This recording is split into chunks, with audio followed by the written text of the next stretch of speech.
2019. Different morning routine. Elizabeth. Before Pearl came, I took both Bluey and Pear out, but this time my mom said that it would be better if the cockatiels were together. I let that happen and only took out Bluey, who was left out. In my social life, I had several instances where I had been excluded from a group, so what fun would it be if I treated him the same way? Pear began to sing and dance toward Pearl while she looked at him and cleaned, causing me to not be sure whether or not she showed interest in him. However, I shouldn't be all up in their business anyway, so I let Bluey go on my computer to clean while I worked. After a few hours, he flew back to the cage where he now had one huge container for the three of them, as if it contained the whole world. Bluey, what are you doing? There's no food up there.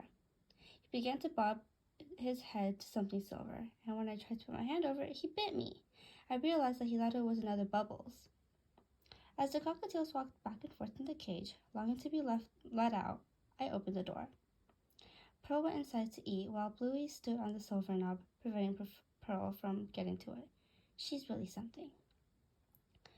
Also, I found a bird toy that I bought, so I placed it on top of the cage to see how they would react. To my surprise, Bluey and Pearl walked to it and chewed on it, while Pear, being scared of new things, as he has always been, stayed where he was. Bluey, Bubbles, I'm going to come to get you. Then I saw one of the last things I wanted to see, Pear looking at her. Nevertheless, he claimed that she was Ava. Pear, her name is Bubbles, not Ava. Who's Bubbles? Are you getting another bird? She's had been my friend longer than you were ever alive. I told him the truth. Her gaze caught his. Does Ava look like Bubbles? He asked, moving slightly forward. My brain seemed to have been electrified. Lightning flashed through a bright light sweeping here and there. What the heck? This isn't Bubble at all. It was a cockatiel. How can this be? I saw Bubbles there last week, though. I walked to the other side of the cage to defeat. Bubbles didn't want to see me anymore. What just happened acted as proof. Who would want to see me then? I gently rested my eyes and picked up my left foot to sleep, and Elizabeth woke me up, meaning I should too. No, you've been with her for a year now, so you should know.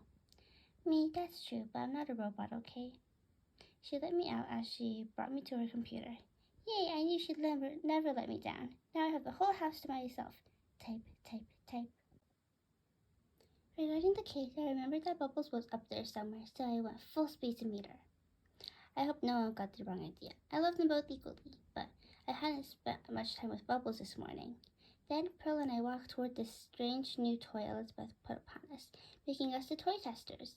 Nevertheless, something was off about her. I hesitated ever so slightly at the side of the toy, but she just went straight to it. She was brave, a little too brave. I told Pear that, but he didn't believe me. She did seem nice though. Hey Pearl, I'd like to apologize for my unnecessary behavior before. I promise I'll never bite you again. It's alright. Pear. Ava, I had such a crazy day, so let's sleep. Pear, her name is Bubbles, not Ava. Who's Bubbles? Are we getting yet another bird? She had been my friend longer than you were ever alive. I looked at Ava, who looked at me also. Does Ava look like Bubbles? His face changed from defensive into a surprised one. If I could turn it into a comic, there would be white question marks all over our heads, signifying confusion. Whatever, I'll just go with Pearl then, if that would make him happy. I do like her equally as much as Ava, so it's not a problem on my end. Pearl, what? Play with me, will ya?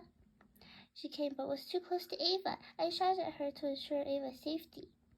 I just want to go on adventures with you, and it would be possible if we were let out, she said. I agreed.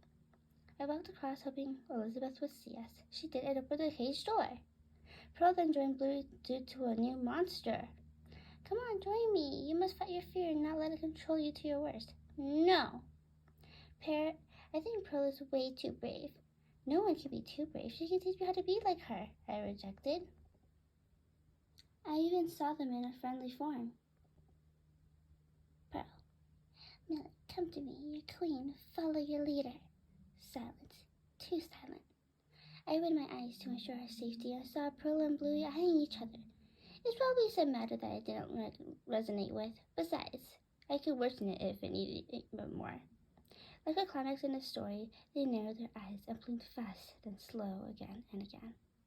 I knew it was only the three of us and not their so-called friends, but I was afraid that I'd break their trust issues and life apart into amendable pieces.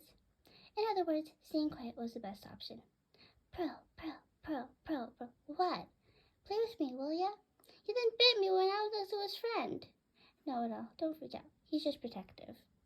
During my taming sessions, I had always been known for my calmness, and some people referred to me as Peaceful Pearl. I should live up my title. In response, I changed the subject.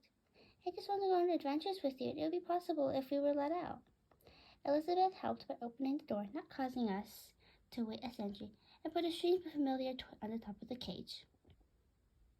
Bluey followed me to come check it out, but Pear was a scaredy cat. Come on, join me. You must fight your fear and not let it control it to your worst. I must help him get over it. No. Hey, Pearl, I'd like to apologize for any unnecessary behavior before. I promise I'll never bite you again, Bluey admitted. It's all right.